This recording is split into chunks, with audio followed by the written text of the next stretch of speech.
Claire Edwards, and you're listening to Authentic Leadership, a series of conversations, insights, and inspirations with leaders who are real, raw, and authentic.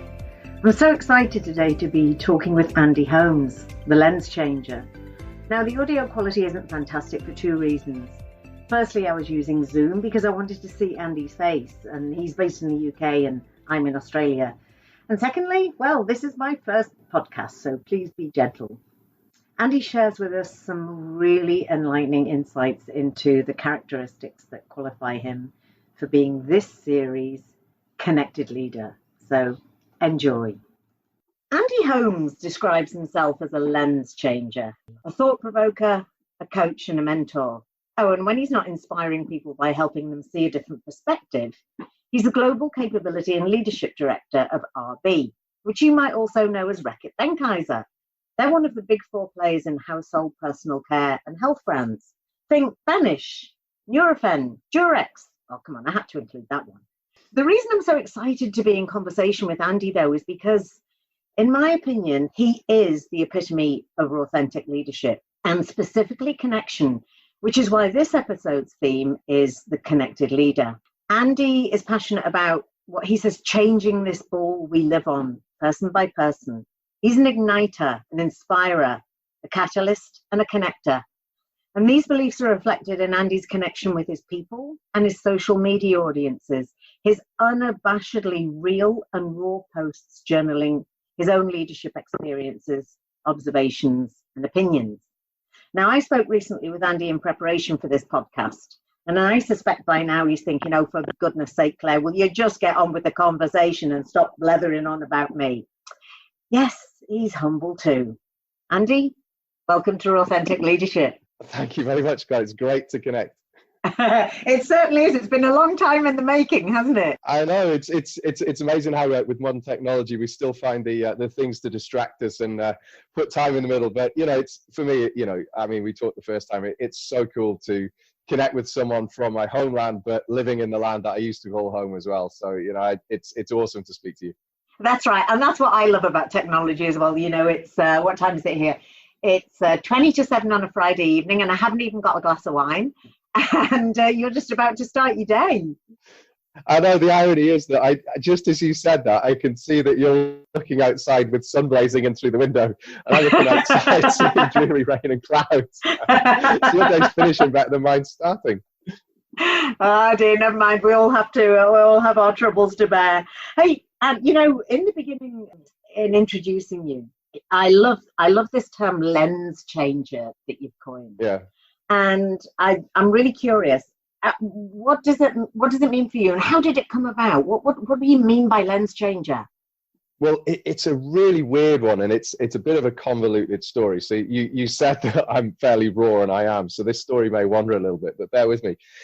So this all started out in 2013, and I was working with a colleague in the US called Julian LeBlanc, who to this day is one of the most inspiring, dynamic, most incredible facilitators I've ever worked with. So please look him up on LinkedIn. But super great guy, very close friend now. And we went to TED in Vancouver. I know what you're thinking, tough gig, right? Hard life, all the rest of it. So it was in Vancouver, but we were actually based in Whistler, so it gets even tougher. But the thing with that was we went to part of TEDx and TEDActive, which is where you can basically go up and do your own thing. So you can contribute your own stories, you can stand up and do your own TED talk.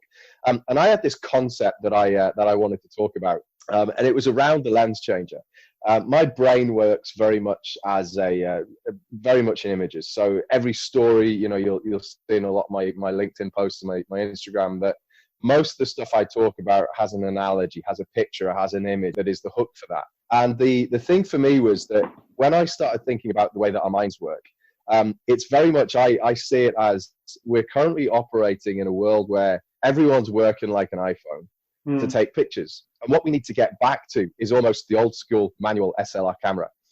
So with an iPhone, you take a picture, whatever it is, to share. And everything you do about that picture is automatic. It's subconscious. It's not thought about. It's not even considered. The consideration most people give to an image is, will this look good on my social media?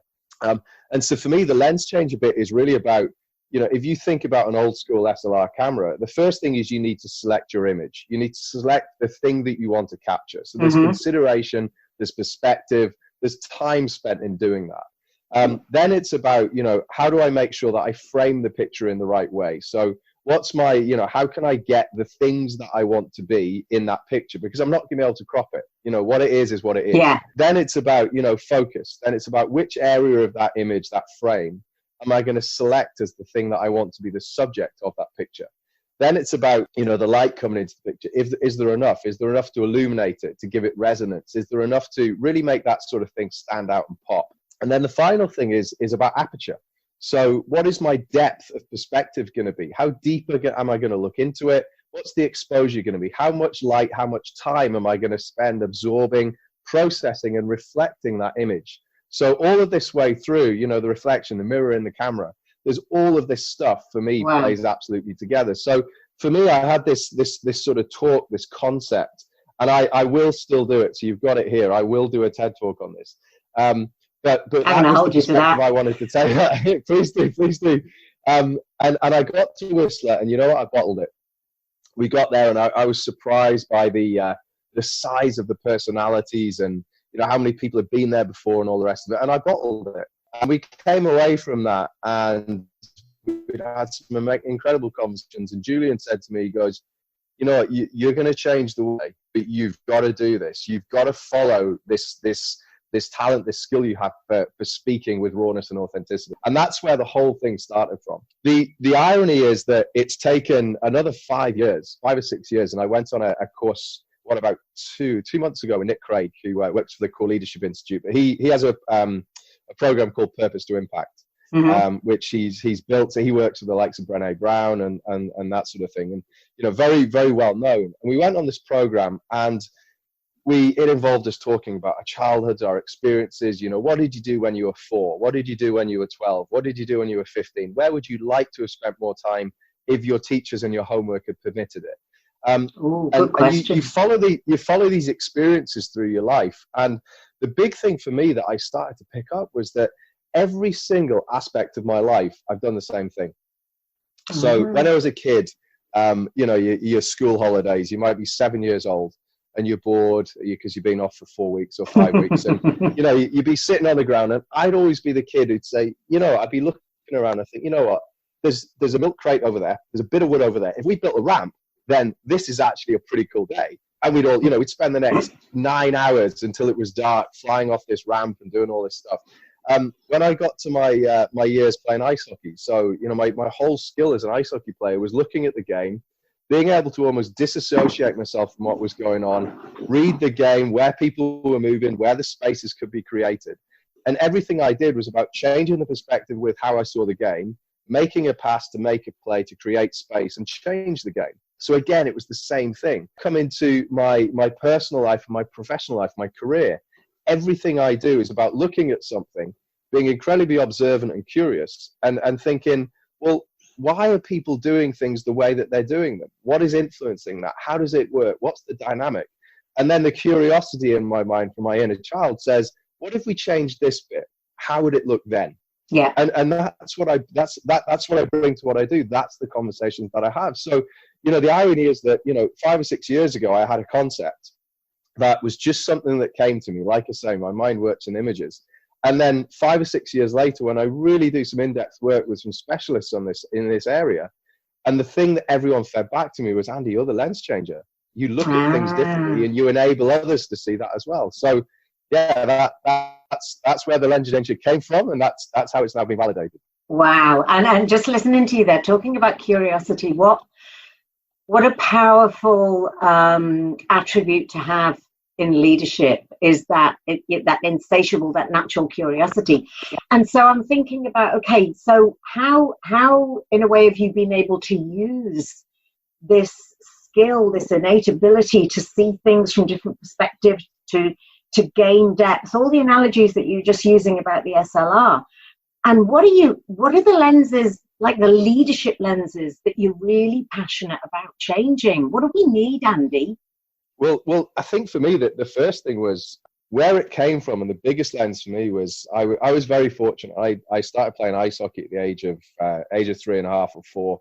Wow. And I ended up playing professionally and captain GB and played in the US and all of Europe and all that sort of stuff. But the biggest thing for me about ice hockey was I was never the biggest kid. I was never the toughest kid. I was a skillful player. And what that meant was that I would typically be walking into dressing rooms, with guys 3, 4, 5 years older than me, because my ability would put me in that older group. The challenge was that I would walk in a scrawny little kid, and you've got, it's quite an intimidating environment. It's a very macho, especially 20 years ago, very macho environment. Yeah. So I'd be walking in and immediately having to figure out, who are the bullies? Where are the bullies? Where are the influencers? Where are the people who are safe? How does this dynamic work? How do these circles of influence and connections work? At that age, you had that at that age. Reflecting back, that's what you had to do. It was a survival instinct. Yeah. Otherwise, if you put yourself in the wrong corner of the dressing room, you could get bullied for 2 or 3 years. And and I saw that happen to people. And so that taught me some very big lessons very early on.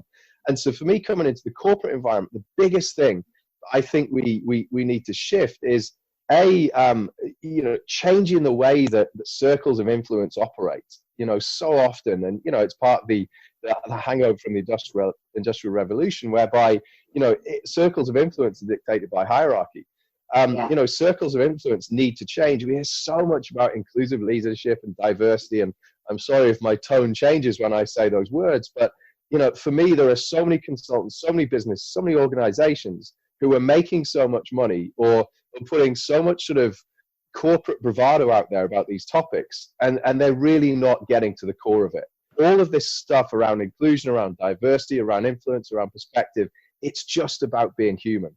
It's about getting back to the things that make us so incredible at the species that we are.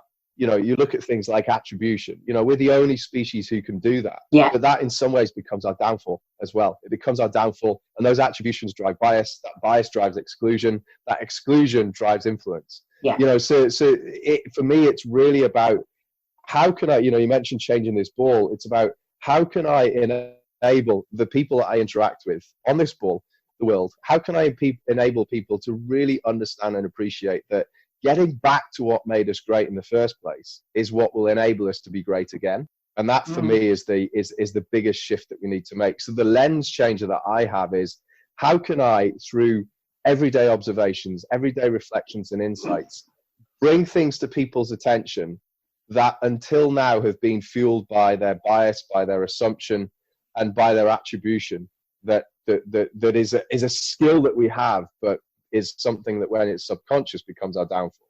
So really challenging the assumptions that we make. Do you believe an individual can change the culture of an organization? I absolutely do. I mean, it's the only way a culture can change. Culture ultimately for me, so often it's delivered top down. It's created by a consultancy or a strategic leadership agency or whatever it might be. But ultimately, the culture is the sum of individual behaviors. And at some point, an individual will spark a movement. Movements don't happen from the top of organizations. Conforming happens from the top of an organization. You can have a movement that can start from the top, but only if it's driven by a leader who gets rid of hierarchy. So for me, people follow the person, they don't follow the culture. Culture is something that has to be organic by its very definition. Couldn't agree more. So what else? I mean, what else are you passionate about? What else do we need to step up on in that leadership space, in your opinion? What are the lenses we need to change? I think that one of the big things for me is almost the and again, it comes back to attribution or the finger pointing culture. So I think now more than ever, we're stuck in a state of flux where you have leaders in very senior in organizations who have grown up and achieved and been promoted because of their demonstration of sustained performance. So they've acquired mass inverted commas followings or mass hierarchies that sit underneath them, and they're really not necessarily qualified to lead the people within that. Yeah. Yes, they can manage a structure, they can manage delivery of key performance indicators, but they're not qualified necessarily or skilled or capable to lead the individuals. And when you look at the individuals that they're leading, it's more diverse than it's ever been, from a perspective, from mindset, from drivers, from beliefs, from values, everything else. So, so often what I see, and this isn't just, just inside RB, this is across the board, whether it's, GSK I've spent a long time with as well, or just people I interact with, specialist consultants, is that we have this sort of challenge whereby people lower down the organization look up and say, well, they need to change because I can't until they do. But then the people at the top of the organization, in some ways, are living in fear, because every lever they've ever pulled and has ever resulted in any sort of reward or positive shift doesn't work anymore. So you've got, for want of a better analogy, sort of signal controllers at the top, pulling their levers to get the rails to shift, and the organization doesn't follow. Yeah. And that's a very scary place to be. So there's a, for someone like me, there's a job that I have to do to enable the people lower in the organization to appreciate and understand that the situation they find themselves in is no different to the situation the senior leaders find themselves in. It's just from a very different perspective. So when I'm working with senior leaders to create an awareness and humility and openness and sensitivity, or whether it's further down the organization to try and help them understand that, the drivers that they have, just because they want it doesn't mean it can happen straight away. And the challenge we have now is that, sorry, go on. I was just going to say, I don't want to miss what you've just said. I think that is such a powerful insight to connect people, to get each layer or level, or however you want to describe the organization, to see that they're actually in similar boats. And that's just what you've said then is a huge aha moment for me, because that's an opportunity to build bridges, to bring people together, to connect. Absolutely. And it's the challenges that so often I see senior leadership going through the exclusive purpose-based, development programs. And really, when you look at it, they could learn so much from the youth of the organization around purpose, around cause, around belief. But for the same token, the youth of the organization could learn so much from the senior people in the organization. But the challenge is never the two shall meet in a development context. And that for me is a huge flaw. One of the things we start at RB is reverse mentoring, so getting much more junior people to mentor much more senior people. I was just going to ask you about that. How's it going? It's really, really interesting, because what you see is a thirst for engagement from both ends. You see, the senior leaders, in some ways, to start off with, feel very unthreatened, because they see it, as what could a youth or younger person possibly challenge me on? So there's the barriers are down from that perspective, which is great. It's not like you're putting them in to be scrutinized by an incredible leadership specialist. But then for the youth of the organization, there's an aha moment that all of a sudden what they thought potentially wasn't accessible now is. And that the conversations and the passion that they have to drive purpose and cause and culture is actually something that senior leaders are receptive to. And where you see the success of this is you see these organic partnerships starting to evolve and starting to develop. It's a bit like when you see these initiatives where you put toddlers into old people's homes, and you see this bridging of generation, and no one really at the time thinks about why is this happening, but from an observer point of view, you look at it and it's like, this is fantastic, because the barriers drop to an extent that, as I said at the start, we become human again. We connect with the very primitive things, the skills, the traits that brought us in tribes in the first place. Yeah, absolutely. Wow. I'm gonna change tack slightly, because I was sort of reviewing or having a little look at your LinkedIn profile this morning, just to get up to date with everything before we got onto the podcast.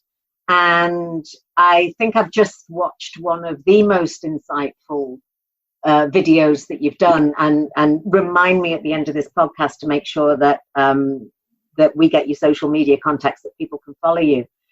But it's October 2019, it's Mental Health Week, and I would just love you to share with our audience your reflections, your insights, your observations around mental health, and particularly the metaphor that you used, because I think we can all learn from this, Andy. Okay. Well, firstly, thank you for taking a look at it. For me, Mental Health Week this year it's been a bit of a step up. And the funny thing is, I was chatting with a guy, Professor Chris Beattie, who's a professor of biology and neuroscience at Canterbury University, and he's a very close colleague of mine, someone we do a lot of work with. And so he specializes in the way that the human brain has evolved. And our old lizard brain, our mammal brain, our human brain, our exec brain, and how they link together and how they influence how we behave and interact. And for me, that's become a fascinating field of sort of study and learning for me. And so for me, Mental Health Week this week has taken on a different context, looking at it through that lens. And it's funny, Chris said to me a week gone Friday, we were having a meeting, and he said, 2020 is going to be the year that this goes big.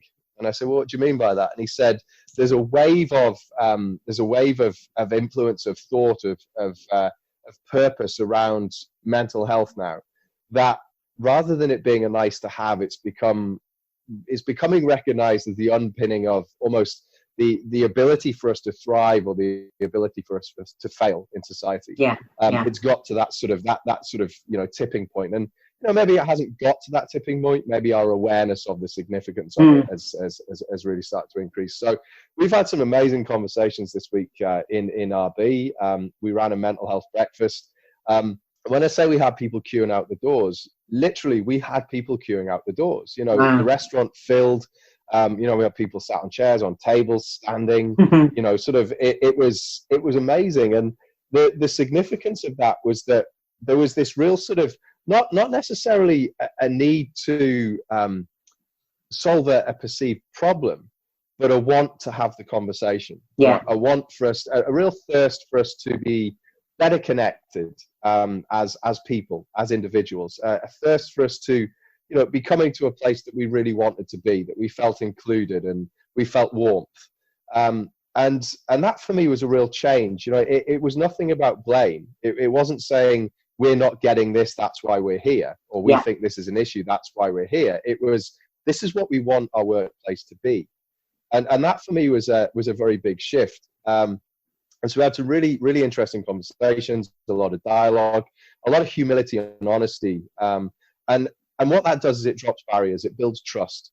And when you look at, again, I keep going back to this tribes mentality, the removal of barriers and the installation of trust is huge when it comes to community and society. So for me, that was the fact that the conversation anchored around that was a really positive one. There was also the dialogue around work-life balance, around pressure, around stress, around anxiety, this sort of stuff, which is stuff that a lot of people do feel. But the caveat to that was that this is so individual, and that we have to recognize it as that. We can't use these terms and, you can have 10 people who says, well, I feel stressed. Every one of them will feel completely different. So the intent to listen and to understand is incredibly important. So these conversations perpetuated. I did a post yesterday, and my old HR director from GSK, commented on the post and said, I find this fascinating. I'd love to hear some of the content of the conversations you've been having. But also one thing that jumps to mind is, what about resilience? And it was a question that I got asked a few times yesterday.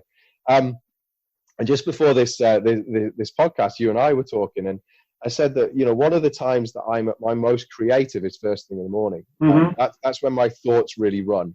When my thoughts, my lens changer comes in, my perspective, and I start to consider things from different angles. And it was, the irony is, I walked out of the house to drop my little boy off at nursery, and I put my coat on. It was raining, it was cold, and it was windy. And I thought, I'm protecting myself against the elements. That word resilience popped into my head. And so I started thinking, I thought, as we were talking baby talk to my little boy as we went to nursery. And then when I came out, I thought, well, I'm going to walk home so I can give this some more consideration. And one thing I do every morning is I never, ever check email until I've had a physical face-to-face conversation with someone. Never, What ever. A brilliant tip. What a golden nugget. Because, Chris, who I work with, his favorite phrase is, we all have the power to ruin someone's day. and emails normally do. 9 times out of 10. So for me, it was about, allow these thoughts to settle, process. Yeah. And then one thing about my posts is I always do them in 2 takes. If I don't do them in 2 takes, then either my message isn't, I don't believe in it enough, or I'm more bothered about what people think than the message I've got to convey. So the post this morning around resilience was, the euphemism or the metaphor was about that, mental health is really about, it's kind of like putting on a coat. So when we feel the elements, when we feel uncomfortable, we feel tense or anxious or cold or threatened, the thing that we do physically is we'll put a coat on, we put a layer on. We adopt a layer of defense, which allows us to cope with that, the element that we're feeling. But then the key thing that we do is, once the sun comes out, once the rain goes, we take that coat off. It's a bit like if someone walks into your house, they don't just walk in and derobe completely straight away. They walk in and say, oh, let me, I mean, maybe it does, but normally what happens is someone will walk in from the rain and the host will say, here, let me take your coat. Yeah, can I take your coat? Yeah. Exactly. It's something, I know from you being from north of England, we're very used to wearing coats and coming in wet and sodden, but that very phrase, let me take your coat, is, it's an invite. It's an invitation to an area of security, of safety, of warmth. Yeah. It's the person conveying that I'm going to receive you now, and I'm happy to do so. And for me, in order to have conversations around mental health, we need to be able to enable others. First of all, we need to be able to see that someone else is wearing a coat.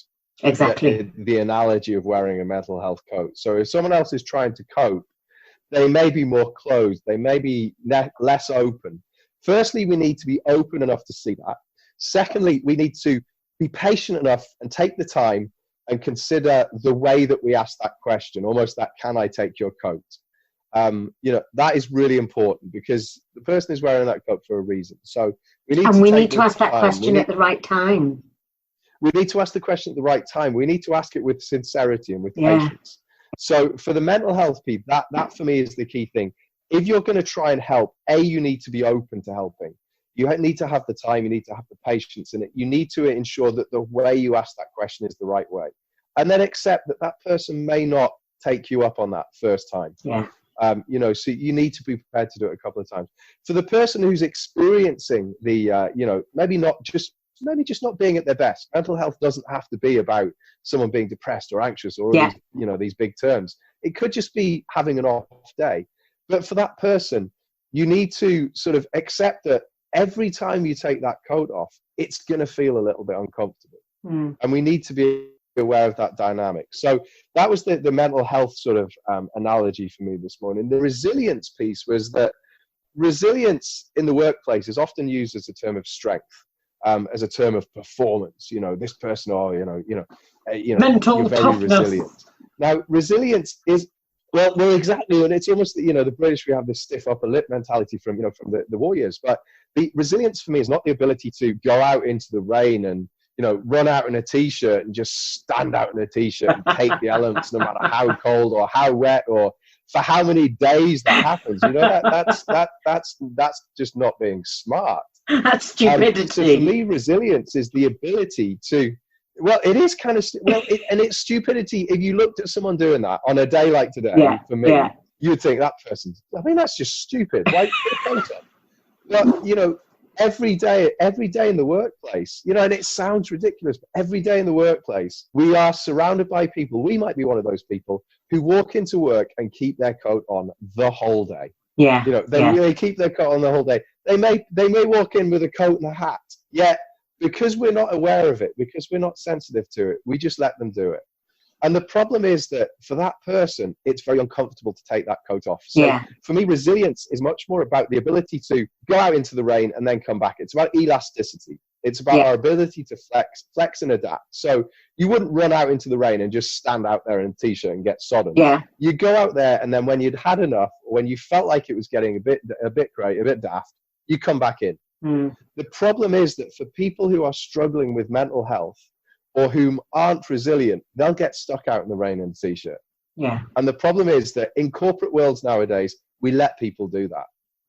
We let people do it, and we shouldn't. So how do we help leaders develop those sensitivities? Because as you say, it's a critical skill. Yeah, I think for me, again, you picked up on this, but so often, in the corporate world, as much as we like to think, we put people first and people are our biggest asset, and you hear these phrases over and over again, but then you see organizations working people into the ground.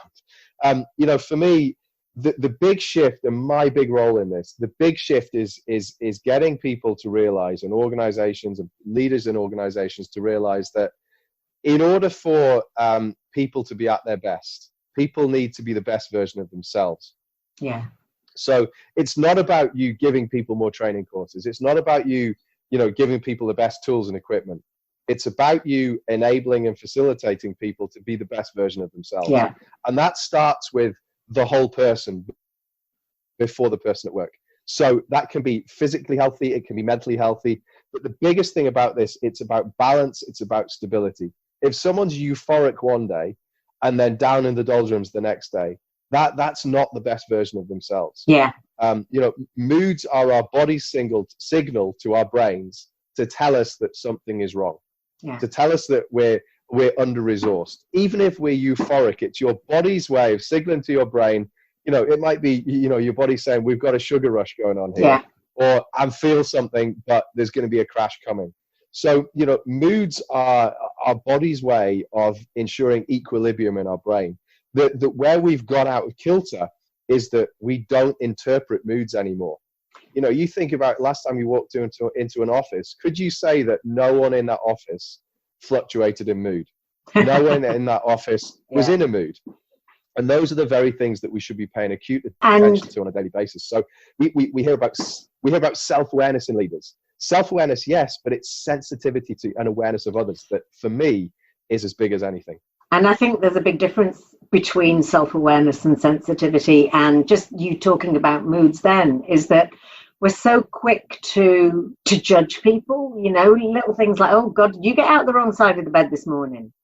We're negatively labeling moods rather than just being them being that neutral indication to your body that something's out of kilter. Absolutely. I mean, we did a name drop again, but we did a session with a lady called Natalia Cohen, and she was part of the first all-female crew to row the Pacific. So they rowed from San Diego to Cairns, and it took them 9 months. It wasn't supposed to take anywhere near that time, but they had all sorts of problems. But 9 months, on a boat for women.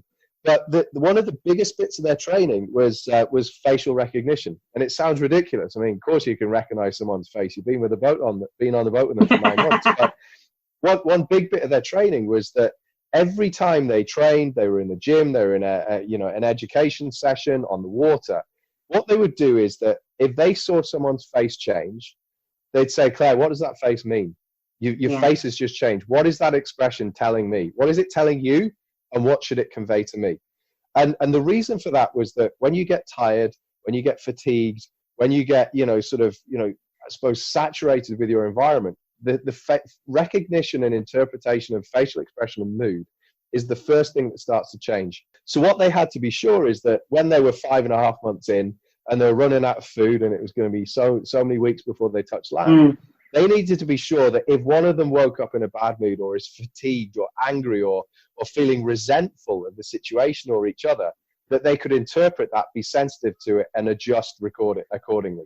Wow. So in some ways, be resilient to that. Not resilient as in resist. Resilience isn't resistance. No. Resilience is the ability to flex and then flex back. So that for me was hugely interesting. Eddie Jones, who we did a session with about 6 weeks ago, is the thing that, for me, I mentioned to you that one of the things about being in an office is that you don't get the opportunity to interact with people. So for me, one of the biggest things I do is I make opportunities to connect and interact with people who challenge and stimulate me. Yeah. And one of the things I asked him was, I said, how do you enable these beasts of men, to be aware of the effect that their mood has on other people, on their teammates? And he goes, that's a bloody good question, right? Your Aussie accent's probably better than mine, but he came up to me after the talk And he said, that's one of the most insightful questions I've been asked. Yes. Because everyone asks about the tactics and the training and everything else. And he said that these people, and it's no different to corporate, these athletes are working so close to their physical and mental capacity, whether it's in training or in a game, that if you say or do the wrong thing, their capacity to flex and adapt is so minute that it's so easy to tip and break. And for me, that is no different in corporate. You know, the corporate world is so pressured these days.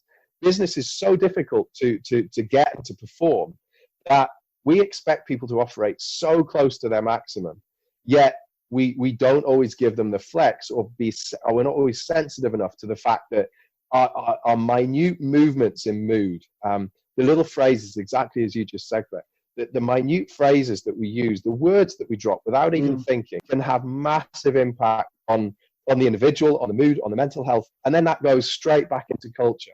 You know, so it can have massive implications, and these are the things. This sensitivity, this awareness is so critical to ensuring that we can have tribes that exist in a positive state and in a balanced state. I so agree with you on that. And, you know, you talking about the neuroscience earlier on, that, you know, we've evolved to default to the negative. So where somebody might say something that is completely objective and neutral, like, you know, can I see you in my office? We're not jumping up and down and thinking we're getting a promotion. You know, it's like, oh, shit, what have I done now? You know, we default to the negative, and that awareness of our language, of our facial expressions, our body language, it is so important. And you know, you talking about Eddie Jones made me think of one of my heroes in leadership. Again, is in sport, is Jurgen Klopp. You know, he loves his people. He loves his people with a passion. The day that he started at Liverpool, he met the team, and then he went straight to Melville Road and met and learned the names of the 80 people who work in the training ground, and said that they were as important as the players. Yeah, it's so interesting. You because I know one of the things that we talked about previously. You were going to we were going to talk about leaders that inspire me, and Jurgen Klopp is absolutely one of those. And it's interesting because a lot of the leaders that I gravitate towards are sports leaders. And why is that? Well, for me, it's and Eddie Jones. I mean, it was a fascinating session we had. You know, a fascinating conversation, but one of the biggest things for me with sport is that we in the corporate world think we are ahead of the game. Sport absolutely puts us to shame. I couldn't agree more. I know that we have I know that we have challenges in sport with bullying, with racism, all that sort of stuff. I'm not saying it's perfect. But I think when you look at an elite sport level and the way that these coaches are thinking about players, are thinking about the way that people work, it's really fascinating. You know, Eddie Jones talked about some time he'd spent with the Chicago Bulls, and the way that they've adapted to things like social media. So what the Chicago Bears, the NFL team, and so they have 10-minute sessions because they know that if they have longer than 10 minutes, players will start to feel anxious and stressed about their disconnection from social media, because it's such a big part of what they do. So they, rather than ban phones, what they've done is they've adapted and flexed it and said, look, this is part of the way the world is now. This is part of what people do. You know, these endorsements, these sponsorship contracts are worth millions and billions of pounds, but it requires these players to be accessible. So if we make them not accessible, that puts them under pressure. If they're under pressure, their mindset, their mental health goes, they don't perform. So for me, little things like that. Yet in corporate, what do? We expect people to be, sat in a box from 8 until 6, and not do personal things. Not have personal phone calls. I'd love to think at RB we're very different to that, and certainly we're starting to flex a lot more. But when you compare us to the way that these elite sports teams approach things, we're way off the game. We really are. And you mentioned about love their players, and for me, you look at the coaches and the leaders who really set themselves apart, who really stand out, and they love their players. They show emotion, not game, not for, not in defense of themselves, but they show emotion because they care. One of our big values at RB is caring for consumers and colleagues. Mm-hmm. And, we're not there yet, but, caring for consumers, absolutely, we're a healthcare business, but caring for colleagues is a big thing, and a lot of people have forgotten how to care. Yeah. Forgotten how to appreciate and show empathy is a massive thing. It's something that I think we've lost. And where you see success, psychological safety is incredibly important. To feel psychologically safe, you need to feel cared about. You need to feel supported. You need to feel that you can make mistakes and show your weakness. So you mentioned Jurgen Klopp. For me, Richard Branson is someone who's very passionate. Eddie Jones. I'd cite my PA in there. She's a leader who massively inspires me. She's 30 years old. She's got 2 kids. She's come back to work, and the joy that she shows me on a daily basis, the humor that she brings, the curiosity and questions, the intent to influence an organization of 50,000 people. For me, it is awesome, and I love having her work with me. I love the fact that she upstages me. It's awesome. That's real authentic. Yeah. Well, but it is, and I think so often, we're sort of looping back to the start, but senior leaders have been put on a pedestal for such a long time, whereby it's frightening to be upstaged. Yeah. I think we need to get to a authentic leadership place where being upstaged is the goal. Surely, how awesome would that be if your team upstages you and you can turn around and say, you know what, you got me. Awesome, I love that. That for me that's what the goal has to look like. Oh, fantastic. Hey, listen, I want to. There's just 1 or 2 questions I just want to not finish off on, because I could talk all evening with you. But if there was of all the areas of connection in leadership, if there was one that you could enlighten a leader's world with that could make the biggest difference to getting back to that human-centric organization, if there was just one, Andy, what would it be? I'm going to give you one, but there's a caveat to it. How come I'm not surprised? You see what I did there? And for me, the biggest one is empathy. And it's got to be absolutely authentic. Sorry, my LinkedIn's beeping at me. It's got to be absolute authentic empathy. Yeah. Now, for me, the biggest thing with empathy, and it's one of there's a great book called Unselfie. Which I would recommend your listeners listen to and yourself. Yeah, Unselfie. It's a big sort of a yellow fronted book, but it's basically about the forgotten art of empathy, or the forgotten trait of empathy in our children especially. And the biggest thing with it is that empathy is the ability to appreciate and understand how others might feel. And there's some really key words in it. Appreciate and understand, yes, but how others might feel. So for me, that's an openness to consider that other people may feel differently to you. And that for me is the big bit. Empathy is very different to sympathy. Very different to saying, "Oh, Claire, I understand. I'm really sorry too." That's very different. Empathy is me withholding my judgment, withholding my agenda, my attribution theories, and it's me just being open to the concept that you might feel differently. And that you will tell me that if I give you the space and create the safety for you to do so. That for me is huge. I see it in my little boy. He was his face when he sees another. He's 17 months old, but his face when he sees or hears another child cry. I walked into the nursery yesterday, and there was a little girl on the floor, and she was crying. She was sat there and she was crying, and all he was doing, he was stood there with a look on his face and his hands open, so his palms down by his side, but open and facing towards her. And he wasn't doing anything. He was just looking at her. And for me, this gets knocked out of us as we grow up. For me, all he was doing was trying to understand, why why am I seeing this? Why do you feel this way? He can't talk, yeah. You know, he can say, you know, horse and cow and moo and that sort of stuff. But it was the intent, just the openness, the sheer openness to absorb, to understand, but the patience to just let it unfold.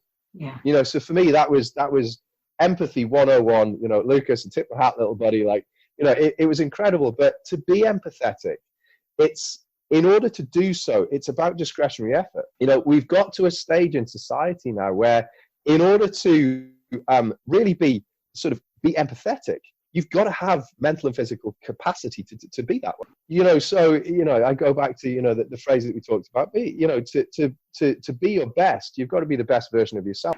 You know, so to be empathetic, you've got to have the energy in terms of mental and physical reserves to do so.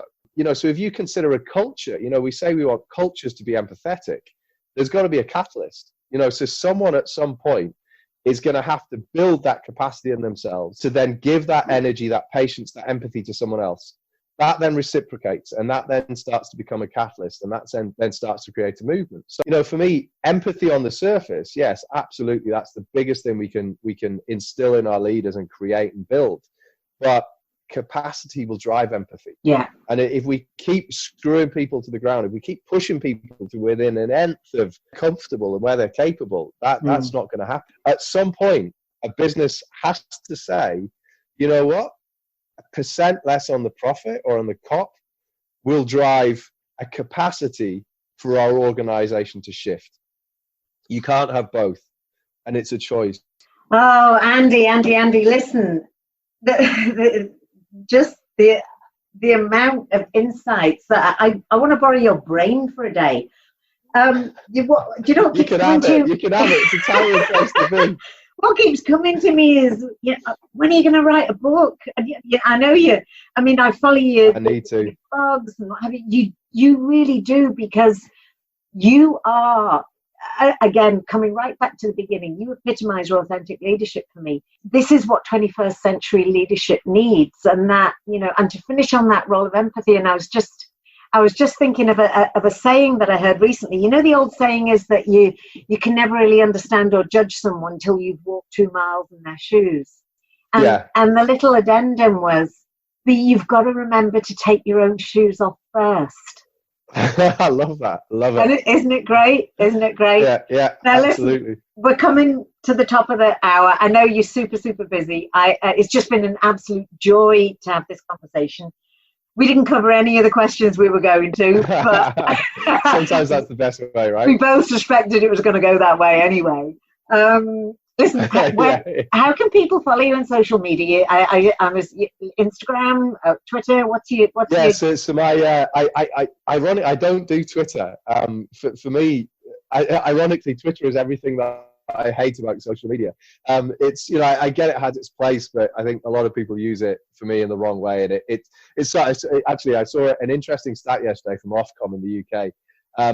25% of people who have a mobile phone contract in the UK make less than 5 phone calls a month.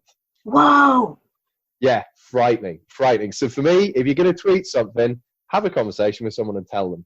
That would be my big bit. But Instagram, you know, I find Instagram incredibly cathartic. You know, I love images, as I've said, my images, and then I love writing about them. So my Instagram is the lenschanger. So all one word, the lenschanger. And my LinkedIn is. I don't actually know what my LinkedIn is. I'm sure you can add it to the profile, but it's just Andy Holmes. That's right, because people can follow you. They don't necessarily need to connect with you. Yeah. But if they're going to connect, you know, if they're going to follow, please comment, like, share. You know, especially comment. I love the conversation. I love the dialogue, and it's amazing how big these conversations can get. So don't underestimate the power of that. So it's been a huge pleasure, Claire. You know, I love the work that you've done previously, and I've got a feeling this won't be our last chat. I've got a feeling it won't be either. Andy, keep changing this ball one person at a time, because you are on a mission. Thank you so much. I'd love to. Thank you, and have an awesome weekend. Cheers. Yeah, Claire. You too. Go well. Bye-bye. Bye-bye. Bye.